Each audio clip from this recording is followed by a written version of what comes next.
Hi hello friends, എല്ലാവർക്കും news ചാനലിലേക്ക് സ്വാഗതം. അപ്പോൾ നമുക്ക് ഇന്ന് വേറൊരു ഫ്രൂട്ട് പരിചയപ്പെട്ടാലോ. അപ്പോൾ ഇതാണ് ജബോട്ടിക്ക മരമുന്തിരി. ഇപ്പോൾ കുറേ പേർക്കൊക്കെ അറിയായിരിക്കും. ഇപ്പോൾ നമ്മുടെ നാട്ടിലൊക്കെ എല്ലാ നഴ്സറിയിലും ഇതിപ്പോൾ അവൈലബിൾ ആണ്. പിന്നെ കുറേ പേരൊക്കെ വീടുകളിലൊക്കെ നട്ട് തുടങ്ങിയിട്ടൊക്കെ ഉണ്ട്.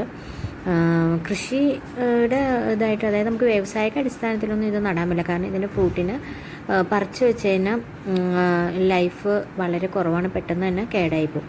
ഇതിങ്ങനെ മരത്തിൽ ഇതുപോലെ ഇങ്ങനെ പറ്റി പിടിച്ചാട്ടോ വളരണത്. ആ ചെറിയ പച്ച കുമ്പളകൾ കണ്ടോ, അത് പുതിയ പുതിയ കാ വരാനുള്ളതാണ്. ചെറുതരം കായ്കൾ, മൊട്ടുകളാട്ടോ അത് വിരിഞ്ഞാണ് ഇതുപോലെയുള്ള കായ്കൾ ആയി മാറുന്നത്.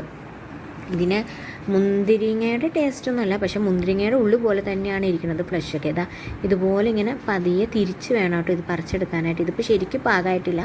ശരിക്കും പാകമാകുമ്പോൾ നന്നായിട്ട് പഴുത്ത കളറായിട്ട് മാറും കേട്ടോ. ഇപ്പോൾ മഴയായതുകൊണ്ട് നമ്മൾ ഇനി വെച്ചുകൊണ്ടിരുന്നാൽ ചിലപ്പോൾ പൊട്ടിപ്പോകാനുള്ള സാധ്യതയുണ്ട്.